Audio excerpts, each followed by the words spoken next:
I do not exaggerate when I say movement and pleasure saved my life.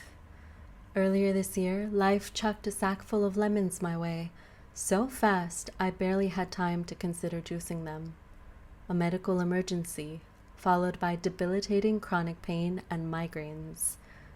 I am no stranger to chronic illness, yet this year dismantled, unraveled, bulldozed many of the systems and routines I had carefully built over more than a decade of learning what my body needed. I lost my rhythm. People often say that if you don't slow down, your body will do it for you. We nod along when we hear it. We might even schedule an extra yoga session, Netflix binge, or literally stop to smell some roses and think, oh look, I'm slowing down. But is that really truly slowing down? What does slowing down actually mean? One of the few concepts I still remember from high school chemistry is the rate-determining step. In a chemical reaction with many stages, the overall pace is set by the slowest one. Determining how fast a chemical reaction occurs didn't quite click for me until my teacher used an analogy that seared the concept into my mind, while others faded over the years. Imagine two adults strolling down a beach, waves lapping at their feet. With them, on foot, is a wobbly toddler. The adults could walk much faster with their longer strides and stronger legs, yet would they leave the toddler behind? They would not. The pace of the group is set by its smallest, slowest member, the toddler. The adults slow down, shorten their stride, do what needs to be done to honor the wobbles and ensure the toddler is neither rushed nor injured in the process. They move together. What if we extended that same patience, attentiveness, and grace to ourselves? What if we moved with ourselves instead of against ourselves? So much of modern life asks us to outrun the slowest parts of ourselves. We are taught to hustle, to power through, to produce, and our quieter, wobblier parts are simply expected to keep up. What if we listened to those parts, gave them what they needed? What if, in doing so, we became more embodied, more intuitive, more capable of meeting whatever life placed before us? I suspect that whatever we strive so hard for will be easier to achieve, even naturally unfold from this well-watered state. We are not abandoning our goals. We are nourishing the person trying to reach them. I have learned this lesson before, though perhaps I did not internalize it as deeply as I thought at the time. Back in 2022, I found myself in a relentless writing block that lasted for many months. For someone who writes science fiction and fantasy to make sense of the world, that kind of silence is painful. It seemed the harder I tried to write, the less capable I felt, despite having been published multiple times before. So, I stopped trying. I turned to a different art medium instead. I picked up Procreate and started following digital art tutorials and told no one. There was no pressure to be good at it, no pressure to share anything, no pressure to monetize the experience or turn it into a side project. I simply courted creativity, spending weeks in its presence without asking anything of it. Completely unexpectedly, something sparked, and a story bloomed. At first, it was wobbly and uncertain. Then, unfolding over the course of many months, it became the longest novelette I have ever written.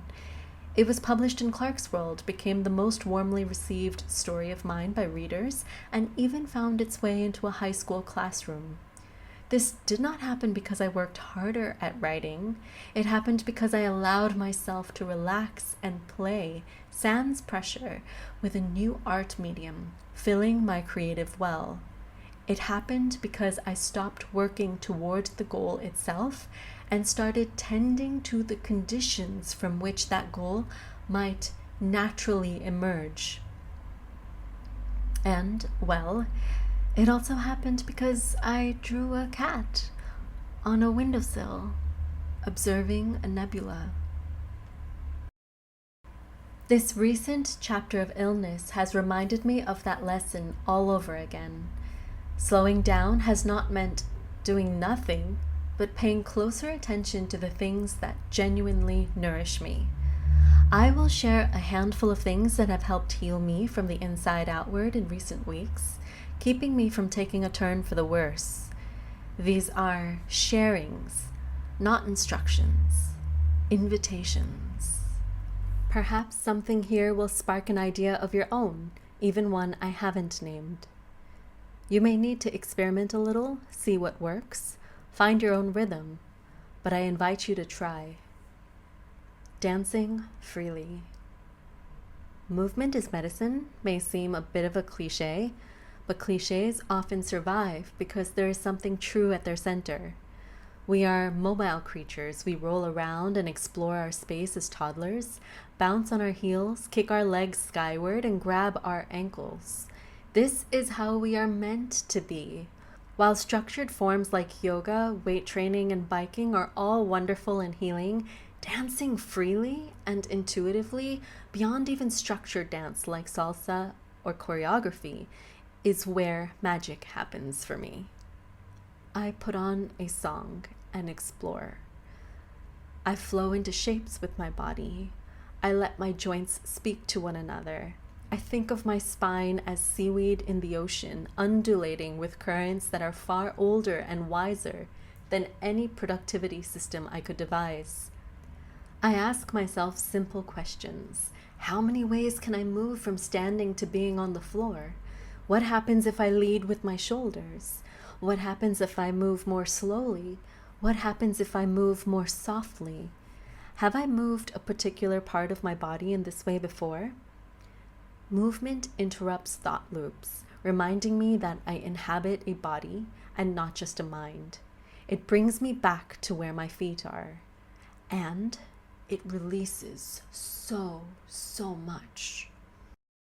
Playing without purpose.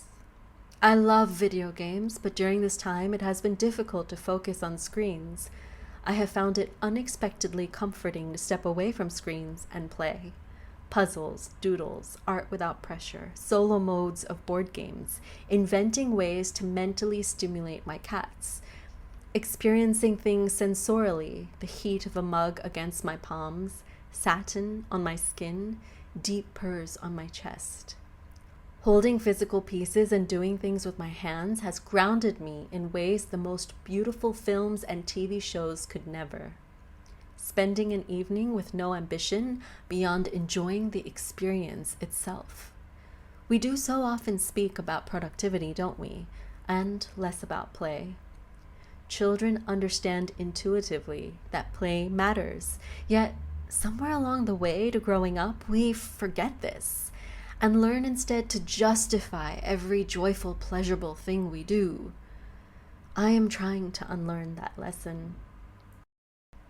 Dressing for delight. Have you ever worn something simply because it made you absurdly happy? Pieces that make you feel good, that make you squee, regardless of what people may think? I recently learned there's a term for this: dopamine dressing. It is something I've been doing unknowingly for years. Long ago, I discovered casual dressing simply isn't for me. It just doesn't make me happy. I ditched my jeans and t-shirts and gave away all my sneakers. In recent months, it finally occurred to me that accessories are a special interest of mine. Jewelry, in particular, is one of my favorite art mediums. I've built a nice little collection over the years, and I often go through phases where a single piece utterly captures me, and I want to wear it every chance I get. Right now, it is a necklace made of vintage watches by an artist in India. Every time I wear it, I am overcome by dopamine wiggles. There is beauty in the little things. There is nothing frivolous about genuine delight. What delights you, truly? What makes you feel good when you wear it? While this period has brought setbacks, limitations, and frustrations, I feel more in tune with myself, and at the risk of sounding terribly cheesy, free. I have only shared with you 3 core areas from which I have drawn healing, but there are many more. The takeaway, though, is the same. Leaning into these well-filling experiences has not only strengthened my sense of grounding and empathy, but opened doors and invited in ideas I could never have forced. I am increasingly convinced that many of the things we value most operate this way. Creativity, learning, insight, healing, even productivity. The harder we grip them, the more elusive they become. Don't get me wrong, goals still matter, discipline still matters. But I believe unscripted time, play, curiosity, movement, and pleasure are not rewards for a job well done, nor tools to extract performance. They are whole, valuable experiences in their own right.